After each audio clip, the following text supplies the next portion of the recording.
கிறிஸ்துவுக்குள் மிகவும் பிரியமானவர்களே, இயேசு கிறிஸ்துவின் இனிதான நாமத்தினாலே உங்கள் ஒவ்வொரு வாழ்த்துவதிலே மிக்க மகிழ்ச்சி அடைகிறேன். இன்று வேத வாசித்தீர்களா? இன்று ஜெபித்தீர்களா?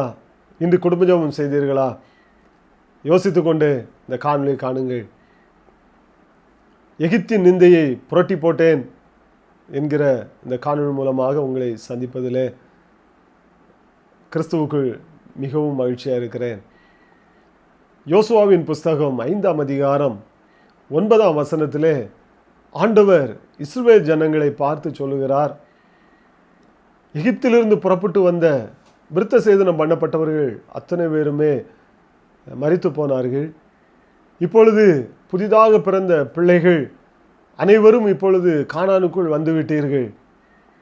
எனவே நீங்கள் விருத்த சேதனம் பண்ணப்படாதவர்கள் எல்லாருமே புதிதாக விருத்த சேதனம் பண்ணப்பட வேண்டும் என்று சொல்லி ஆண்டவர் அங்கே யோசுவாவை பார்த்து சொல்லுகிறார். உடனே யோசுவா விருத்த சேதனம் பண்ணப்படாத எல்லாரையும் விருத்த சேதனம் பண்ணுகிறான்.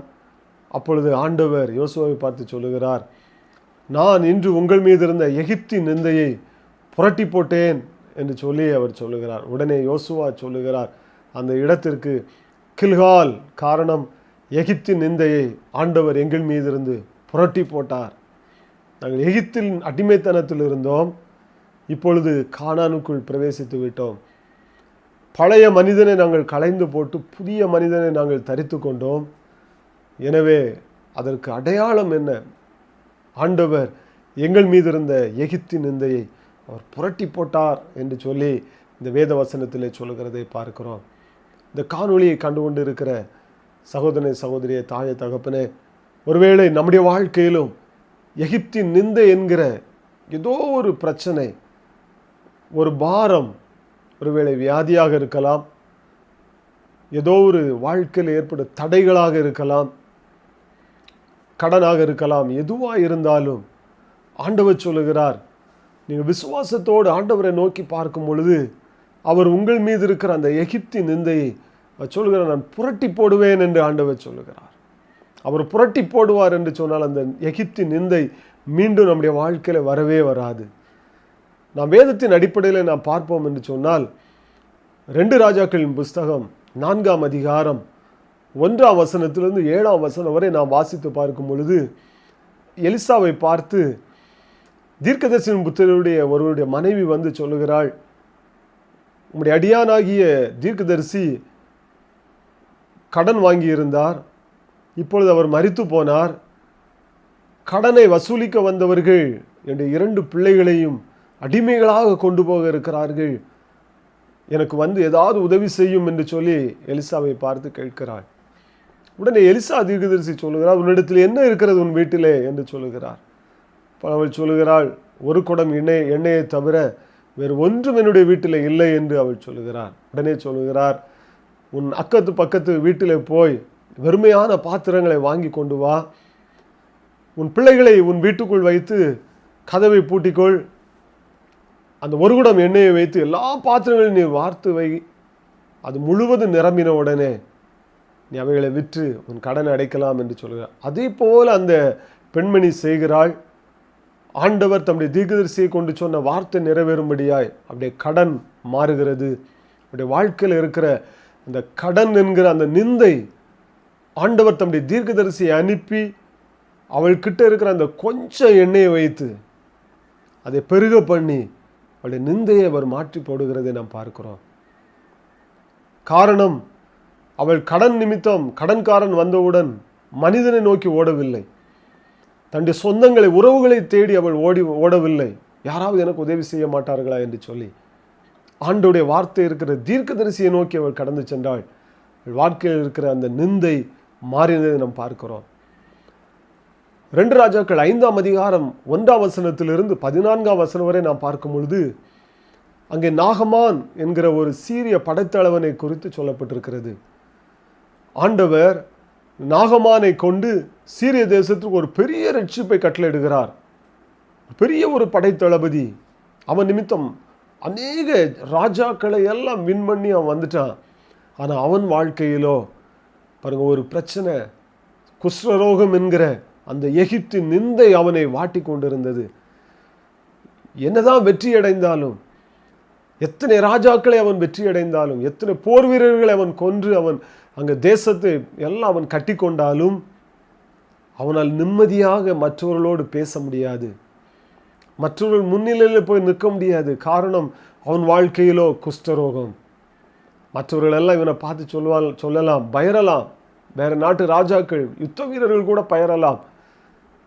ஆனால் அவனோ யார் முன்னிலையிலும் போய் தலை நிமிர்ந்து நிற்க முடியாத ஒரு சூழ்நிலை. காரணம், வாழ்க்கையில குஷ்டரோகம். அவமானப்பட்டு கூனி குறுகி போய் அவன் வாழ்ந்து கொண்டிருந்தான். அது ஒரு நிந்தையாக இருந்து அவனை வேதனைப்படுத்தி கொண்டிருந்தது. மற்றவர் முன்னிலையில் நிற்க முடியாது, மற்றவரோடு பேச முடியாது, எல்லாரோடும் அமர்ந்து உணவருந்த முடியாது. காரணம், குஷ்டரோகம் மற்றவர்களுக்கும் பரவிடுமோ என்று சொல்லி எல்லாரும் அவனை பார்த்தால பயந்து ஓடுகிற ஒரு நிலைமை. தனித்து விடப்பட்ட நிலைமையில் இருந்த அந்த நாகமானை பார்த்து அவனுடைய வீட்டில் இருக்கிற அடிமை பெண்ணாகி ஒரு சிறு பெண் சொல்கிறாள், நீர் எங்களுடைய தேசத்தில் உள்ள தீர்க்கதரிசியை நோக்கி போவீர் என்று சொன்னால் உமக்கு விடுதலை உண்டு என்று சொல்கிறாள்.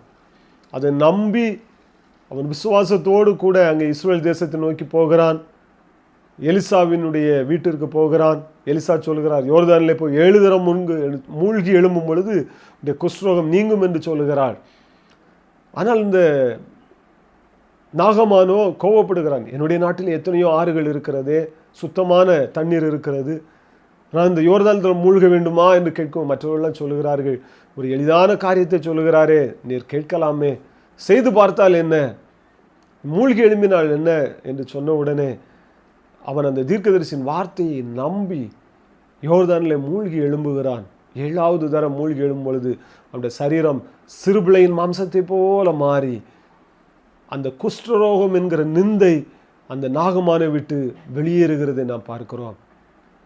பாருங்க, மீண்டுமாக இன்னொரு மனிதனை குறித்து நாம் பார்க்கலாம். 1 சாமுவேல் புஸ்தகம் 1ஆம் அதிகாரம் 10ஆம் வசனத்திலிருந்து 19ஆம் வசனம் வரை நாம் பார்க்கும் பொழுது அங்கே அன்னாள் என்கிற பெண்ணை குறித்து நாம் பார்க்கிறோம். இந்த பெண்மணிக்கு அநேக நாள் ஆகிவிட்டது திருமணம் முடிந்து, ஆனால் கர்ப்பத்தின் கனி இல்லை. குழந்தை பாக்கியம் இல்லாததினால் மற்றவருடைய வேதனைகள், மற்றவருடைய அவமானமான வார்த்தைகள்.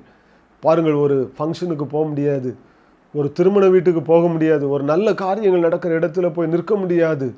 மற்றவர்கள் எல்லாராலும் ஒதுக்கப்பட்ட ஒரு நிலைமை, குடும்பத்தாரால் ஒதுக்கப்பட்ட ஒரு நிலைமை, அவமானத்தால் கூனி குறுகி போய் வாழ்ந்த ஒரு நிலைமை. அதைத்தான் வேதம் சொல்லுது, எகிப்தின் நிந்தை. ஒரு மனிதனுடைய மீது எகிப்தின் நிந்தை இருக்கும் என்று சொன்னால் அவனால் தலை நிமிர்ந்து நடக்க முடியாது. வாழ்க்கையே குறுகி போய் கூனி போய் மற்ற முன்பாக நிற்க முடியாமல் அவள் வாழ்ந்து கொண்டிருந்தாள். அவள் வருடந்தோறும் பண்டிகைக்கு போவாள், ஆனால் ஒரு நாள் கூட அவளுடைய வாழ்க்கையில முன்னேற்றம் இல்லை, விடுதலை இல்லை. ஆனால் ஒரு வருடம் அவள் முயற்சித்தாள். ஆண்டவரே, நீர் எனக்கு ஒரு ஆண் குழந்தையை கொடுப்பீர் என்று சொன்னால் அவன் வாழ்நாள் முழுவதும் உமக்கே பணிவிடை செய்வதற்கு அவனை அர்ப்பணித்து விடுவேன், என்னுடைய நிந்தை மாறினால் போதும், என் வேதனை மாறினால் போதும் என்று சொல்லி ஒரு நாள் ஆண்டுடைய ஆலயத்திலே போய் கண்ணீரோடு ஒரு விண்ணப்பம் பண்ணினாள். வேதம் சொல்லுகிறது, அடுத்த நாளிலிருந்து அவள் துக்கமுகமாய் இருக்கவில்லை என்று வேதம் சொல்லுகிறது. ஆண்டவர் அவளுடைய சிறுமையை கண்ணோக்கி பார்த்தார், அவளுக்கு குழந்தை பாக்கியத்தை கொடுத்தார். அந்த குழந்தையின் மூலமாக, அந்த சாமுவேலின் மூலமாக 2 ராஜாக்கள் அபிஷேகம் பண்ணப்படக்கூடிய அளவுக்கு அந்த சாமுவேலை ஆண்டவர் உயர்த்தினார் என்று சொல்லி வேதம் சொல்கிறது. காரணம், எகிப்தின் நிந்தை புரட்டப்பட்டவுடன் அவருடைய வாழ்க்கையில ஒரு மகிழ்ச்சி உண்டாயிற்று. இன்னும் 5 குழந்தைகளை அதிகமாக ஆண்டவர் கொடுத்து, ஒரு குழந்தையை கேட்டாள், 5 குழந்தைகளை அதிகமாக கொடுத்து ஆண்டவர் அவளை மகிழ்ச்சி படுத்தினார் என்று சொல்லி பார்க்கிறோம். இந்த காணொளியை கண்டு கொண்டிருக்கிற சகோதரனே, சகோதரியே, தாயை, தாப்பனாரே, ஒருவேளை நீங்கள் எந்த எகிப்தின் நிந்தை உங்கள் மீது இருந்து வேதனைப்படுத்தி கொண்டிருக்கிறது? அந்த தீர்க்கதரிசியின் புத்திரனுடைய மனைவி சொன்னது போல கடன் என்கிற எகிப்தின் நிந்தையா? அன்னாளுக்கு இருந்த அந்த குழந்தை பாக்கியம் இல்லை என்கிற அந்த நிந்தையா? நாகமானுக்கு இருக்கிற அந்த குஷ்ரோகத்தை போன்ற நிந்தை உங்களை வேதனைப்படுத்தி கொண்டிருக்கிறதா? ஒரே ஒரு தீர்வு உண்டு, இயேசுவை நோக்கி பாருங்கள்.